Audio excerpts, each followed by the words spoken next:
الحمدللہ رب العالمین والصلاة والسلام علی سید الانبیاء والمرسلین اما بعد فاعوذ باللہ من الشیطان الرجیم بسم اللہ الرحمن الرحیم بحمد اللہ تعالی آج پھر ہم اپنے درس قرآن کے سلسلہ میں حاضر ہیں۔ اللہ تعالیٰ کے فضل و احسان سے آج ہم سورہ بقرہ کا آغاز کرنے جا رہے ہیں۔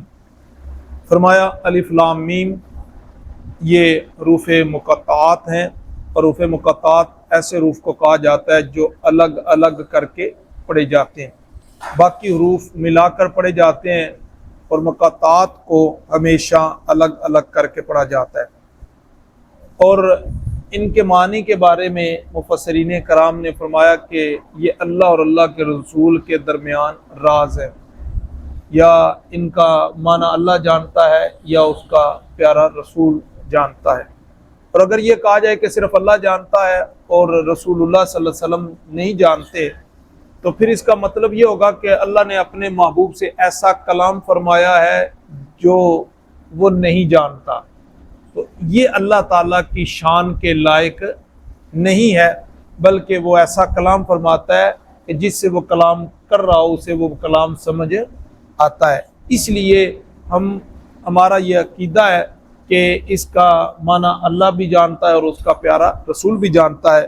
اور بعض مفسرین کرام نے یہ کہا کہ اللہ اور اللہ کے رسول کے بتانے سے کچھ اللہ کے نیک بندوں کو بھی اور علماء کو بھی اس کے معنی کا علم ہو جاتا ہے۔ ذالک الکتاب، یہ کتاب ہے، لا ریب فیہ، اس میں کسی قسم کا کوئی شک نہیں ہے۔ تو ذالک جو ہے یہ دور کا اشارہ ہے، جبکہ کتاب تو ہمارے ہاتھ میں ہے، سامنے ہے۔ قرآن کہتا ہے وہ کتاب جو ہے ہر قسم کے شک سے پاک ہے۔ تو ذالکہ کا دور کا اشارہ کیوں استعمال فرمایا؟ مفسرین کرام نے لکھا کہ یہاں ذالکہ کا جو دور کا اشارہ ہے وہ رتبے کے حساب سے اور مرتبے کے حساب سے، کہ یہ کتاب شان کے حساب سے بڑی بلند ہے، بہت تمہاری رسائی سے بھی دور ہے، یہ اللہ کا کرم ہے کہ اس نے اپنے محبوب کے صدقے تمہیں عطا فرما دیا۔ تو یہ عظمتوں والا کتاب ہے جہاں تک تمہاری سوچ اور تمہاری علم اور تمہاری فکر کی رسائی نہیں ہو سکتی۔ اور پھر آگے الکتاب کہا، الکتاب لگا کے اس کو خاص بنا دیا اور یہ بتا دیا کہ یہ کتاب کوئی عام نہیں ہے بلکہ خاص الخاص کتاب ہے۔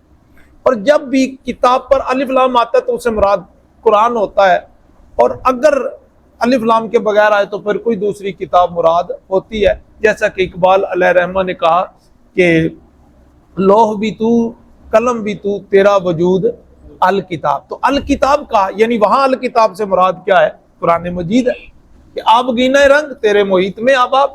تو یہ جو کتاب ہے اس کے اوپر الف لام جب آ جاتا ہے تو اس سے مراد پھر قرآن مجید لیا جاتا ہے، کیونکہ یہی ایک خاص الخاص کتاب ہے، اس سے زیادہ خاص اہمیت کی کوئی اور کتاب نہیں ہے۔ اس کی وجہ یہ ہے کہ یہ اللہ تعالیٰ کا کلام ہے، اور لا ریب فیہ، اس میں کسی قسم کا کوئی شک نہیں ہے۔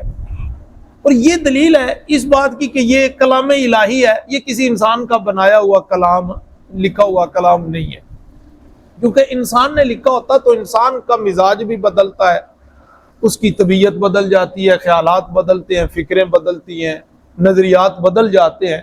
تو اگر انسان کا لکھا ہوا کلام ہوتا تو کہیں نہ کہیں اس کے اندر تضاد آ جاتا۔ اگر اس کتاب کے اندر تضاد نہیں ہے اور کسی قسم کا کوئی شک بھی نہیں ہے تو پھر اس کا مطلب یہ ہے کہ یہ اللہ تعالیٰ کا کلام ہے، یہ کسی انسان کا لکھا ہوا کلام نہیں۔ انسان جب کوئی کتاب لکھتا ہے نا، بشر لکھے گا تو وہ کہے گا کہ یار میں نے یہ کتاب لکھی، پڑھنے والے اگر کسی ایپ پہ، کسی خامی پہ، کسی کجی پہ اگر وہ اطلاع پائیں تو مجھے آگاہ کر دیں، اس کو دور کر دیا جائے گا۔ تو ان کے ہاں یہ، لیکن یہ کتاب جو ہے چونکہ کلام الہی ہے اس لیے پڑھنے والے کو شروع میں کہا جا رہا ہے اے پڑھنے والے اس میں کسی قسم کا کوئی شک اور کوئی عیب، کوئی نقص نہیں ہے۔ اور یہاں ایک اور بھی بڑی لطف کی بات ہے کہ یہاں یہ کہا کہ اس میں شک نہیں ہے، لا یراب فیہ نہیں کہا کہ اس میں شک نہیں کیا جائے گا، یہ نہیں کہا، بلکہ یہ ہے کہ اس میں شک نہیں ہے، شک نہیں کیا جائے گا۔ اس لیے نہیں کہا کہ شک کرنے والوں کی کمی نہیں ہے، وہ بے شمار ہیں، لوگ شک کرتے رہیں گے، لیکن یہ کلام اتنا بلند ہے کہ ان کی شکوں کی رسائی سے ہی بال آتا ہے۔ تو اس لیے کہا کہ اس میں شک کسی قسم کا نہیں ہو سکتا۔ اور پھر آگے فرمایا ہدی للمتقین، یہ تقوی اختیار کرنے والے اور متقی اور پرہیزگار لوگوں کے لیے اس میں ہدایت ہے۔ حالانکہ قرآن مجید نے دوسری جگہ خود ہی فرما دیا کہ ہدی للناس، یہ انسان لوگوں کے لیے ہدایت ہے، اور خود ہی فرما دیا ہے ہدی للمتقین کہ یہ صرف متقین کے لیے ہدایت ہے۔ مفسرین کرام نے فرمایا کہ اس کا مطلب یہ ہے کہ ہدی للناس بھی کہا کہ یہ عام ہے، سب کے لیے اس کی ہدایت ہے، تمام لوگ اس سے ہدایت حاصل کر سکتے ہیں۔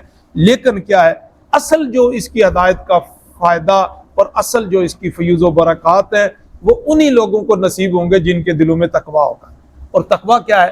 تقوی علماء نے لکھا کہ یہ اللہ کا خوف ہے، گناہوں سے اللہ کے خوف سے بچنا، یہ پرہیزگاری ہے، یہ تقوی ہے۔ اور بڑے خوبصورت لفظوں میں بعد نے کہا کہ جہاں تجھے تیرے رب نے حاضر ہونے کا حکم دیا ہے وہاں تو غیر حاضر نہ ہو، اور جہاں تجھے غیر حاضر ہونے کا حکم دیا وہاں تو حاضر نہ ہو، یہی تقوی ہے۔ کہ یعنی ہر گناہ سے اللہ کے خوف سے بچنا، اور ہر نیکی اس غرض سے کرنا کہ میرا رب راضی ہوگا، رب کی رضا کے غرض سے ہر نیکی سر انجام دینا، اور اس کے خوف سے ہر گناہ سے بچنا، یہی پرہیزگاری ہے۔ اور جن کے دلوں میں پرہیزگاری ہوگی، جن کے دلوں میں اللہ کا خوف اور اس کی محبت ہوگی، انہی لوگوں کو اس قرآن سے اصل فیض ملے گا۔ اور دیکھا ہم نے لوگوں کو کہ قرآن پڑھ کے بھی لوگ گمراہ ہوئے، اور قرآن خود بھی کہتا ہے کہ یضل بہ کثیرا ویہدی بہ کثیرا، اس قرآن سے کئی لوگ ہدایت پا گئے اور اکثر لوگ اس سے کیا ہوئے؟ گمراہ بھی ہوئے۔ تو جن کے دلوں میں اللہ کا خوف ہوگا، اس کی محبت ہوگی، انہی کو اس قرآن کا اصل فیض نصیب ہوگا۔ آگے قرآن مجید میں اگلی آیت جو ہے وہ ایک دو آیتوں کے اندر متقین کی صفات بیان کی ہیں، وہ انشاءاللہ اللہ کے فضل و کرم سے کل پڑھیں گے۔ اللہ ہمیں سمجھنے کی اور عمل کرنے کی توفیق عطا فرمائے۔ الحمدللہ رب العالمین والصلاة والسلام علی سید الانبیاء والمرسلین۔ الہ العالمین ہمارے اس سلسلے کو اپنی بارگاہ میں قبول و منظور فرما، اس کے تصدق اور توسل سے جاگتی آنکھوں کے ساتھ اپنے پیارے حبیب علیہ الصلوۃ والسلام کے روضہ پاک کی زیارت عطا فرمانا، حضور نبی کریم علیہ الصلوۃ والسلام کی غلامی میں موت عطا فرمانا، جب دم واپسی ہو آنکھوں کے سامنے چہرہ مصطفیٰ صلی اللہ تعالی علیہ وآلہ وسلم ہو، اور زبانوں پہ جاری ہو لا الہ الا اللہ محمد رسول اللہ۔ الہی قبر کے اندر آقا علیہ الصلوۃ والسلام کی پہچان عطا فرمانا، حشر میں آقا علیہ الصلوۃ والسلام کے دست اقدس سے آب کوثر عطا فرمانا، اور آقا علیہ الصلوۃ والسلام کی شفاعت سے بہرامند فرمانا۔ صلی اللہ تعالی علی خیر خلقہ و نور عرشہ و زینت فرشہ محمد و علی آلہ و اصحابہ اجمعین برحمتہ۔